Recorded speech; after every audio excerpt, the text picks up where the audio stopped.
6월 22일 금요일 황장수의 뉴스 브리핑 시작하겠습니다. 오늘 낮에는 30도를 넘어가는 폭염이 있다고 합니다. 어느덧 여름인데요. 대한민국도 거의 달궈질 만큼 달궈지고 있습니다. 영어 속담에 새가 달궈졌을 때 망치로 때려라 이런 말이 있는데요. 모든 일은 때가 있다라는 이런 이야기겠죠. 그 때를 놓치면 그야말로 패가 망신하는데 지금 한국당이나 한국의 보수 진영에 벌어지고 있는 일은 이미 쇠가 식고 난 다음에 망치질하는 모양을 보이고 있습니다. 제가 이 한국당에 대해서 비판하고 더 나아가서 준열한 아마 냉혹한 비난을 하는 것은요. 또 한편으로는 원칙적인 이 한국당의 새로 태어날 방향을 이야기하는 것은 애정이 있어서 그렇습니다.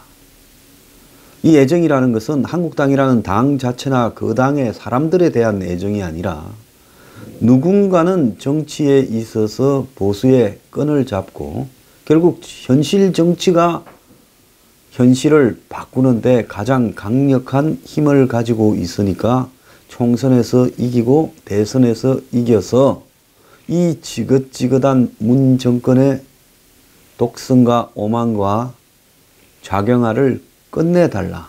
이런 입장에서 이야기하는 것이죠. 저는 한국당에 아는 의원들이 많지만은 요 근래에 그 사람들이 전화를 해도 받지도 않았고요.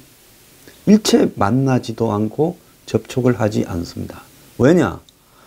만나서 알고 밥을 먹고 그러면 나중에 비판을 할 때 안면이 받쳐서 제 스스로 공정한 비판을 할 수 없기 때문에 그렇습니다. 자, 지금 제가 비판을 한다고 해서 많은 분들이요. 그럼 한국당도 그렇다. 네 말은 비현실적이다. 다음 총선에 저는 불출마하라. 현실적인 이야기를 해야지. 너는 뭐 양쪽을 매사를 다 까고 네 혼자 제일 잘났냐? 어쩌자는 말이냐? 네가 정치해라. 죄송하지만은 한국당 의원 총선 저는 불출마해도 제가 한국당에 가서 빈자리에 출마할 가능성은 제로입니다. 저는 안 합니다. 제가 이야기했잖아요. 내 정치하면 내가 당 만들어서 하지 어느 당에 가서는 안 하겠다고요. 이런 소리를 확신이 없으면 하겠습니까? 자, 우리는 안 할 거니까 말을 하지 말아라고 이야기를 하고 현실적인 대안을 강구해라. 그럼 가장 현실적인 대안을 강구해라면 뭡니까? 박바나 태극기 든 분들은 김진태나 누구 앞세워라고 이야기할 거고 비박들은 친박들 제거하라고 할 거고 제가 여기에 끼어들어서 그런 소리를 해야 됩니까? 저는 솔직히 말하면 친박도 꼬라지 보기 싫고 친이 비박도 꼬라지 보기 싫고 탈당했다 돌아온 사람들도 꼬라지 보기 싫고 다 꼬라지가 보기 싫습니다. 보수를 표방하면서 그 근처에 안 얼씬거린 사람은 별로 없을 겁니다. 얼씬거리지 않습니다. 왜? 내가 너네들한테 빌붙어서 정치할 거 아니면 내가 얼씬거릴 이유가 없다. 이거 아니겠습니까?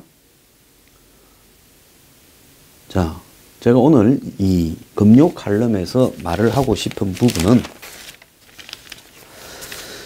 정치, 상식과 합리가 결여된 맹신의 끝은 결국 배신으로 귀결된다 하는 겁니다. 제가 뉴스 브리핑을 하면서 가장 고통스러운 것은 제가 몸이 문제가 있어서도 아니고 경제적인 문제가 있어서도 아닙니다. 몸이 문제가 있다면 휠체어를 타고서도 하고 독감이나 몸에 지금 병의 후유증이 있어서 문제가 있다 하면 병상에 누워서라도 할 겁니다. 실제로 그렇게 할까 하는 생각도 해봤습니다. 몸이 안 좋을 때 좀 입원을 했어요. 그리고 돈이 문제가 된다면 길바닥에 가서도 합니다. 제가 방을 빼라 했다라는 이야기를 하는 것은 여기에 이야기를 해줘야 저보고 방을 빼라고 한 분이 편안할 거 아닙니까? 그분 보고 방을 빼라고 시킨 사람이 누가 또 있을 거 아닙니까? 그 위에. 그러죠?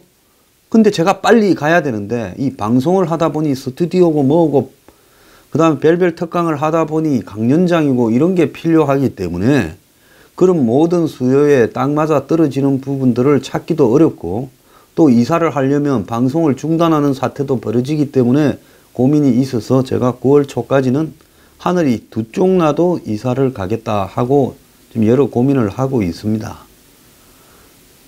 자, 그래서 그분한테 빨리 황장수 내보내라고 하는 쪽이 그래서 황장수가 나가려고 한다라는 걸 보여줘야 되기 때문에 말을 하는 것이지 제가 그 말을 함으로써 뭔가를 도움을 받거나 그러려고 하는 건 절대 아닙니다. 누가 내준다 해도 제가 사양할 겁니다. 그런데 이 제가 참 하고 싶은 이야기는요. 진짜 우리나라 사람들의 많은 사람들이 정치적 맹종을 하고 눈이 멀었다는 겁니다. 그 부분에는 좌우가 똑같습니다. 솔직히 보수 우파라는 사람들 중에도 맹신자들이 너무 많습니다. 거의 대화가 불가능할 정도입니다. 자기는 한국당에 누구를 지지한다, 애국당에 누구를 지지한다 이렇게 딱 정해놓고 있으면 그 부분에 대해서 뭐라고 해도 문바 노빠들 만큼 아주 맹신을 하고 있습니다. 무슨 이야기를 해도 들리지 않고 무슨 이야기를 해도 꼭 같게 들릴 겁니다. 자, 제가 이 문파의 원조인 노파에 대해서 이야기를 좀 하겠습니다. 노무현이 정권을 잡았습니다. 새천년 민주당의 후보였어요. 자, 새천년 민주당 왜 새천년을 붙였는 줄 아십니까? 김대중이 2000년 총선에 대비해서 99년 말에 당시 새정치국민회의를 가지고 도저히 집권을 해나가기는 어렵기 때문에 밖에서 영입을 좀 해서 인적풀을 넓혀서 영입 인사들과 더불어서 당을 새로 1000년 가는 즉 21세기가 되었습니다. 이제 2000년이 되면서 1000년을 가는 민주당이라 해서 새천년 민주당이에요. 영어로 밀레니움 데모크라시 파티겠죠. 그래서 MDP였겠죠. 그걸 만들었는데 그 당으로 노무현이 후보가 되고 3년 만에 당선이 됐죠. 2002년 12월 달에 3년 만에 2003년에 노무현은 곧바로 새천년 민주당을 해체하고 자신을 따르는 이 친노 핵심들을 중심으로 해서 열린 우리당을 만들었습니다. 그래서 당이 갈라지기 시작했죠. 그래서 한 20여 명은 남고 나머지는 열린 우리당에 갔습니다. 동교동이면서 노무현의 부정적인 사람들은 남았지요. 그 외 나머지는 다 따라갔습니다. 그래서 열린 우리당을 만들어서 2004년에 탄핵을 거쳐서 총선에서 대승을 했습니다. 그때 한국당은 박근혜 전 대통령이 천막 당사를 쳐서 정말로 쪽박을 쳐나 했는데 그래도 한 120, 20석을 얻었습니다. 겨우 살아났죠. 자, 그랬는데 그렇게 잘 나가던 2004년 4월 열린우리당 그리고 한 달 뒤에 노무현은 탄핵으로부터 복귀를 했죠. 승승장구였습니다. 그런 정당이 2006년 6월에 지자체 선거에서 선거 직전에 노무현의 지지율이 40%가 넘었습니다. 42, 3% 나왔어요. 그랬는데 선거 때 폭망을 하고 지금 한국당보다 더 크게 졌습니다. 전북 지사 하나 되고 남은 걸 다 져버렸어요. 그때는 세종시가 없어서 아마 16석인데 1대 15가 됐습니다. 물론 당시 한나라당이 다 먹은 게 아니라 뭐 자민련이나 여러 정당들이 나누어서 야당들이 나누어서 15석을 먹었습니다. 그리고 2016년 말부터 열린우리당이 슬슬 탈당 사태가 벌어지면서 해체되기 시작하더니 2001년에 완전 해체되어 버렸습니다. 대선에 임박해서는 자기 당이 없이 밖에 기어 나갔던 사람들이 4분 5열 했다가 대선을 앞두고 모여서 대통합민주신당이라는 이름으로 아마 이 대선에 임했고 경선 끝에 정동영이 후보로 됐던 걸로 기억하고 본선에서는 이명박 후보에게 참패, 역사상 야당 후보 중에 아마 가장 적은 득표를 했을 겁니다. 참패를 하는 걸로 끝이 났습니다. 새천년민주당은 3년이 가지 않았고 열린우리당은 우리가 열려버려가지고 그것도 한 3년 지나서 사라지기 시작했습니다. 자, 각각 3년씩 갔던 새천년민주당과 열린우리당. 자, 열린우리당이라고 불러야 되는데 저는 자꾸 이 발음이 열린우리당으로 나옵니다. 우리를 열어놓으니 짐승들이 다 도망을 가버린 거겠죠. 자, 이 이야기를 하는 이유는요. 그때 노빠의 광신이 대단했습니다. 한국의 정치적 맹종파의 시작은 노사모, 노무현파들이었습니다. 그런데 그런 맹종도 몇 년 못 가고 참패로 끝났고 이제는 노무현이란 이름을 지워야 된다고 난리를 쳤습니다. 그 이후에 이명박 때 조사를 받다가 자살해서 다시 지금 영웅처럼 부활되었지만은 솔직히 이런 치욕의 이 가까운 현실의 역사를 부인하고 마치 영웅이다라고 이야기하는 것은 그건 손으로 태양을 가리는 행위에 불과합니다. 자, 지금 한국당이 참패를 했습니다. 그때 노무현 패거리 중에는 우리는 패족이다. 이제는 우리는 해체돼야 된다. 이 노빠나 노사모나 그 노라는 노무현을 추종하는 정치 집단은 해체되었다라고 선언을 하고 아무도 노무현 정신을 계승한다 말을 하지 않았습니다. 요즘에야 뭐 노무현 재단이 어떻고 노무현 정신이 문재인 정신으로 계승되어서 다시 무슨 나타났다 어쩐다 하지만은 그때 그러던 사람은 아무도 없습니다. 2007년, 8년, 9년 이럴 때요. 2010년 지자체 선거에서 이명박이 지고 난 다음에 노빠들이 슬금슬금 다시 나오기 시작을 했지요. 자, 어제 한국당이 5시간 20분의 의총을 했는데 당의 수습을 위한 합의는 고사하고 친박 비박이 싸움질을 해서 친박은 김성태에 물러가라. 또 박상중이라고 전화기에 목을 친다라, 친박 목을 친다라고 했던 비박의 초선 의원을 규탄하고 또 일부는 김무성이 탈당해라. 비박계는 괴멸위기 당을 살리려면 김성태 대행이 만든 새 신안을 갖다가 수용해라. 이렇게 말을 하고 또 김성태에 물러가라 하고 물러가라만 난무했습니다. 자, 답은 하나 있습니다. 다 물러가요. 김성태도 물러가고 김무성도 물러가고 다 물러가요. 그러면 수습은 누가 하냐라고 이야기를 합니다. 솔직히 말하면 지금 한국당에 수습을 할 수 있는 권위를 가진 불편부당한 양심적인 리더가 있습니까? 없어요. 어디든지 다 이쪽 아니면 저쪽에 줄을 서 있거나 개파 활동을 했던 사람들밖에 남아있지 않습니다. 개파 활동이 나쁜 게 아닙니다. 개파 활동이 정치적인 방향성을 가지고 개파 활동을 하면 그것은 차라리 긍정적인 효과가 있다고 봅니다. 60, 70년대에 신민당이나 민주당 계열 야당에는 중간 보스들이 있었고 그 보스들이 개파별로 한 자릿수나 두 자릿수의 의원들을 거느리고 있었습니다.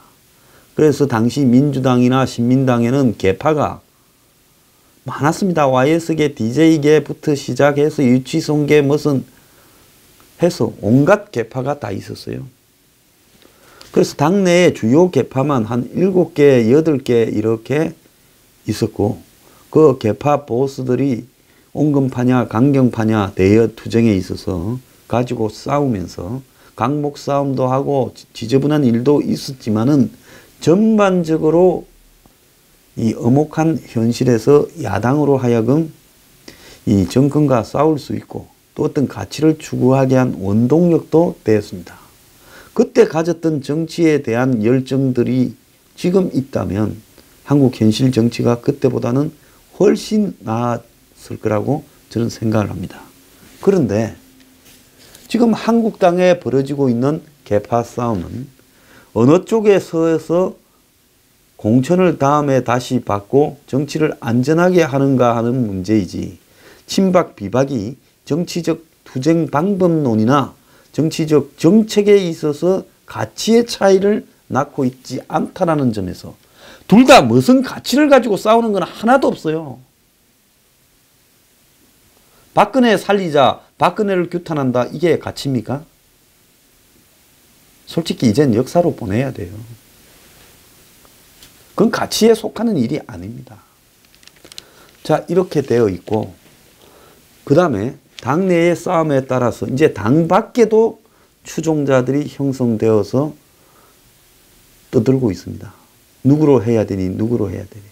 제 여기 유튜브에 댓글 다는 사람들 다 그런 사람들이에요. 자, 이 당에 지금 비대위원장으로 꼽히는 사람들이 와서 지금 어떤 사람들이 손꼽히고 있습니까? 김병준, 김종인, 김황식 전 총리, 그 다음에 황교안 전 총리, 또 뭐 이미 20년 전에 정치를 마친 전직 국회의원 의장, 이런 사람들이 거론되고 있습니다. 또 한쪽에서는 맹목적으로 40대 비대위원장이 와서 해야 된다, 이런 말도 하고 있습니다. 자, 누가 오든 저 당에서 정권을 줘서 그 비대위원장이나 비대위원이 당신들 다 불출마 선언을 하라. 그래서 2년 동안 관리를 하고 당신들은 훌륭한 자원을 뽑아서 그 사람들로 하여금 출마시키도록 하고, 그리고 당신들은 다 물러나면 저 당이 100% 물갈이한 역사를 가지고 갈 것이다. 잘 되어 갈 수 있을 것이다. 새 출발을 할 것이다. 이런 이야기를 비대위원장이나 비대위원이 할 수 있겠습니까? 불가능하죠. 그래서 저는 한국당에 비대위원장을 맡아라 연락이 오면 그 대상자들은 나는 안 하겠다고 말을 하는 것이 사회 지도층 인사로서의 책임이라고 봅니다. 그거 덜렁 또 정치 욕심에 맞겠다 해서 저 개싸움에 휘둘리면서 비대위를 가지고 또 적당히 넘어가는, 그럼 이렇게 이야기를 합니다. 여기에 한국당에 힘을 모아야지. 그렇다고 지금 이 패배한 한국당을 그렇게 비판하고 야당에 대해서는 비판하지 않으면서 어쩌고 저쩌고 합니다. 제가 야당을 비판하지 않았어요? 엄청난 비판을 했습니다. 자, 제가 여기서 국민들에게 이야기를 하고 싶은 것은 정치는요, 맹신을 하고 맹종을 하면 그 정치 세력을 망치는 겁니다. 제가 왜 제 정치적 소신, 지난 한 2, 3년간 제가 정치적으로 고집을 지키고 있어서 굉장히 비판을 받았어요. 그럼에도 불구하고 그걸 고치려고 하지 않는가 하면 내 스스로 맹종과 맹신에서 벗어나서 합리적인 상식과 이성을 가지고 이 정치를 바라보려고 하는 과정에서의 결정이었기 때문에 제 스스로 제 결정으로 많은 비난과 피해를 입었지만은 눈꽃만큼의 후회도 없고 그런 결정에 대해서 고치려고 하지 않는 겁니다. 탄핵에 대한 제 입장은 무덤까지 가도 변하지 않습니다. 잘못된 것은 잘못된 거고요.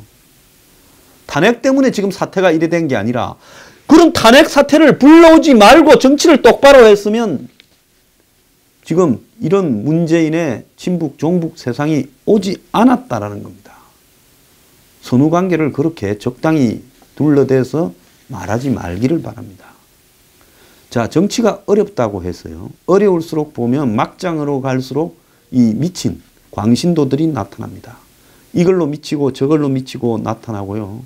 좀 배웠다는 사람이나 수준이 좀 있는 사람들도 결국 그런 맹신과 광신의 노예가 되어버리고 사회 지도층도 침묵을 하고 이러면서 대중들은 점점 정치에 무관심해지거나 아니면 맹신을 하는 극렬한 양분 현상을 낳게 됩니다.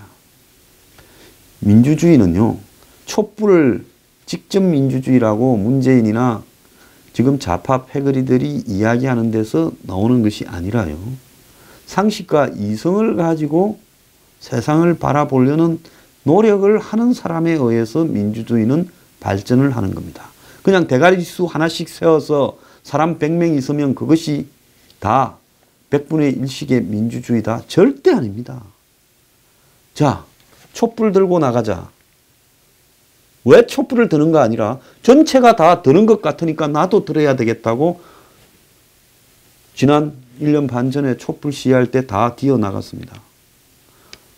저는 박근혜 탄핵에 대해서 찬성을 했지만 촛불 시위에는 안 나갔습니다.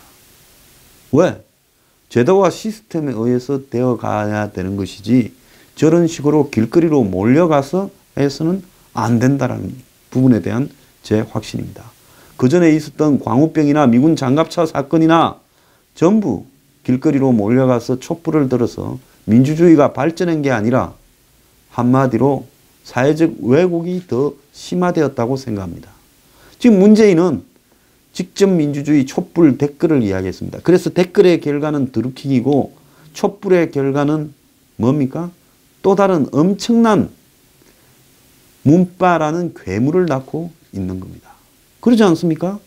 대통령 생일 축하한다고 타임스퀘어 광장에 광고를 내고 우리 인이 하고 싶은 대로 해라 하고 댓글을 조작하고 이게 광신도 아닙니까? 문바, 노바만큼 위험한 부분이 지금 박바나 그리고 나라를 구한다고 길거리로 나가는 사람 중에도 있다는 겁니다. 왜 그러냐? 분노나 자신의 정치적 가치 판단에 대한 맹신이, 확신이 지나치게 되면 그것이 상식적으로 어떠해서 이렇게 됐고 어찌해서 앞으로 어떻게 전개될 것인가에 대해서 지극히 자기만의 시각으로 현실을 바라본다는 겁니다. 자, 보수층에 있는 사람들은 지금 보수 집권 9년이 잘못됐다는 것을 인정해야 됩니다. 보수를 지키지도 못했지요. 한미 관계가 영원히 깨어지지 않도록 단단한 신뢰의 반석 위에 올려놓지도 못했고 그 다음에 좌파나 종북들이 얼씬거리지 못하도록 경제를 소외받거나 어려운 서민들을 위해서 신경을 써서 그들이 보수가 자신들을 보듬을 수 있는 따뜻한 보수라고 느끼게 하지도 못했고 그리고 대기업이나 이런 쪽에 대해서 공정한 법 집행을 해서 보수가 기득권에 편을 드는 쪽이다라고 생각하는 것이 잘못된 거라고 인식시키지도 못했습니다. 자, 그래서 9년을 집권하고도 길거리 데모대에 의해서 쫓겨났다 하면 그거는 솔직히 말하면 접시물에 코를 박고 정말 결정을 해야 될 문제입니다. 창피하지 않습니까? 그런데 쫓아낸 사람이 잘못이라고 이야기를 합니다. 앞으로 또다시 문 정권이 잘못해서 쫓겨났을 때 다시 집권을 했을 때 또 길거리로 촛불 들고 놓으면 또 쫓겨날 겁니까? 그리고 지금 흘려간 물을 되돌려서 뭘 하겠다라는 겁니까? 다시 새 출발할 거라고 생각합니까? 그리고 솔직히 말하면 그렇게 고생하고 태극기 드는 사람들은 대부분이 서민인데 어찌하여 그 서민들 태극기 드신 분들은 경제 시스템에 있어서 이토록 기득권을 위한 지금 보수 야당들의 정책을 찬성을 하고 지지를 하는 겁니까? 보수가 뭔지 모르는 상황에서 인위적으로 만들어낸 허울 좋은 자유시장 경제라는 보수의 이 스토리에 스스로 맹목적으로 전념이 되어서 이제는 그것이 마치 진실인 것 같다. 자신의 계급을 스스로 배반하면서 가짜 보수에 충성을 바치고 있어요. 정치라는 것은요, 차라리 내한테 이익이 되는 정파를 택하는 것이 그것이 옳은 선택입니다. 그런데 나한테 불리한 정파를 택하면서 그것이 어떤 그럴싸한 가치인 양 착각을 한다면 이게 답이 없는 거예요. 지금 보수가 바뀌어야 된다라는 부분은 안보는 철저하게 가야 되지만 미북회담, 남북회담 다 부정하고 한미동맹을 중심으로 이렇게 가야 되지만은 경제에 있어서 세상이 바뀌는데 60, 70, 80년대에 보수가 만들었던, 그건 보수가 아니죠. 권력 의용이 만들었던 경제관념을 지금도 고수해야 된다고 하면서 제가 바뀐 시각에 따라서 약자와 젊은 사람과 소외된 노인분들을 포용할 수 있는 그런 경제, 부동산에 대해서도 국가가 개입해야 되는 경제를 말을 하고 대기업의 가격 부분에도 이 독점은 견제해야 된다라는 정도의 이야기를 하는 보수를 좌파다, 위장보수다라고 이야기합니다. 하도 그런 소리를 듣다 보니까 아마 이 보수 진영 안에 밥 먹고는 항장수 위장보수다. 이렇게 이 보수가 뭔데요? 이게 훈장입니까? 아니, 그까지 보수 더러워서 내가 안 하겠어요. 이게 훈장이에요? 내가 이걸 하고 싶어서 안달을 하는 놈으로 보입니까? 제가 하고 싶은 이야기는요, 미치지 말고 한장하지 말고 현실을 냉엄하게 바라보면서 이성과 상식과 합리에 의해서 현실을 판단하는 길을, 눈을 열고 있으라는 이야기입니다. 트럼프 전지전능파 기가 찹니다. 이게 이제 종교까지도 결부되어 있어요. 그래서 이게 신흥 종교처럼 되어가고 있습니다. 트럼프가 뭔데요? 저는 트럼프보다 대한민국을 훨씬 사랑하고 또 더 나아가서 대한민국을 지키기 위해서는 트럼프 욕을 100번이라도 1000번이라도 할 수 있습니다. 트럼프를 비판하면 반미입니까? 이제 그런 도식을 만들어서 퍼뜨리고 있어요. 황장수는 트럼프를 비판한 반미다. 주사파다. 저보고 다른 욕은 다 해도 되는데 뭐 위장보수다 이런 거 다 하세요. 주사파다라고 이야기하는 사람은 정말 그냥 두고 싶지 않은 분노를 느낍니다. 자, 제가 하고 싶은 이야기는요, 맹신하지 마세요. 믿지 마세요. 하는 이야기가 있으면 유튜브 많지 않습니까? 다 들어보세요. 이런 말이 옳은가 저른가에 대해서 정말 생각을 좀 해보세요. 혼자서. 끼리끼리 비슷한 사람끼리 모여가 술 먹으면서 이야기하면 결론은 똑같지만, 그래서 보수가 발전이 안 되는 겁니다. 이대로 10년만 더 가면 이제는 60, 70대도 아니고 7, 80대 몇만 명만 보수할 거예요. 그런 세상을 보고 싶습니까? 이제 50대까지도 문 쪽에 붙고 있어요. 점점 고립되고 소수화되어 가면서 지하철에 앉아서 한 잔 먹고 떠들고, 제가 제일 싫어하는 사람이요, 지하철에서 한 잔 먹고 집에 가다가 옆에 사람들한테 누구 욕하면서 떠들어대는 사람입니다. 상식과 교양이 결여된 사람이 거기서 떠든다고 보수가 지켜지겠습니까? 자, 한국당 문제를 바라볼 때도요, 저자들이 사람이 되겠는가 보십시오. 그중에 자기가 생각할 때 좀 나은 사람이 있다 하겠지만 그 사람의 행적을 한번 쭉 살펴보십시오. 뭐가 다른가 또 한번 보십시오. 정말로 목숨 던져서 보수 가치를 지키기 위해서 살았는지도 한번 보고 그 사람의 출신 배경이 어딘지도 한번 보세요. 솔직히 말하면 전부 거기서 거기입니다. 자, 불가능한 목표라도 한국당 의원들은 다음 총선에 전원 불출마하고 남은 2년 동안, 이제 불출마를 선언하면 마음이 다 비었잖아요. 내려놨잖아요. 그러면 2년 동안 욕심이 없으니까 정권을 상대로 싸울 거 싸우고 지킬 거 지키고, 그러는 과정에서 훌륭한 사람들을 찾아서 사심 없이, 내가 할 거 아닌데 그 사람들이 당에 이어갈 자원으로 2년 동안 물색을 하고, 2년이면 충분하다고 봅니다. 그러면 2020년 총선에서 대승을 해서 대승을 3분의 2의 대승을 저는 할 수도 있다고 봅니다. 그런 다음에 문 정권을 집으로 보내고 청소를 하면 되는 겁니다. 자, 이게 어렵다고 해서 말을 하면 안 됩니까?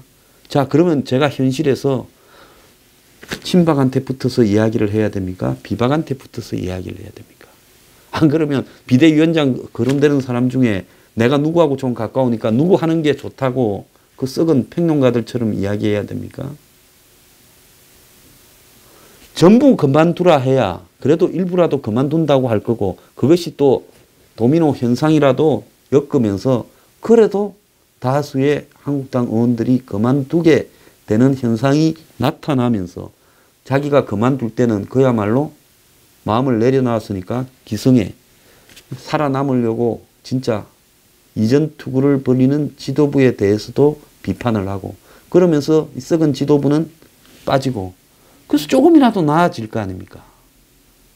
저보고 여기에 하나의 편에 들어와서 같이 하라고요?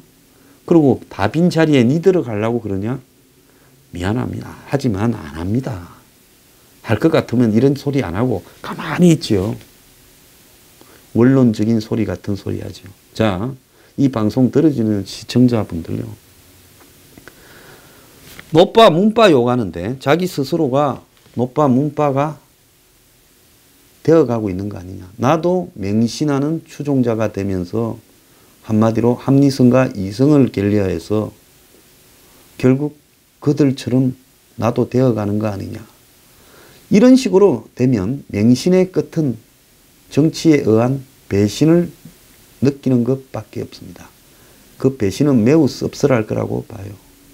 지금 친박을 추종하는 분들, 뭐 몇 없지만 지금도 친이를 추종하는 분들, 결국 그 끝은요, 배신일 뿐입니다. 마찬가지로 지금 문재인을 추종하는 사람들, 당신들이 3년 뒤에도 나는 문바다 우리 인이 하고 싶은 대로 해라 하고 자기 이름 걸고 글을 올릴 수 있는지 한번 생각을 해보고 사길 바랍니다. 자, 정치적 맹신의 끝은 배신이다. 기억하기 바랍니다.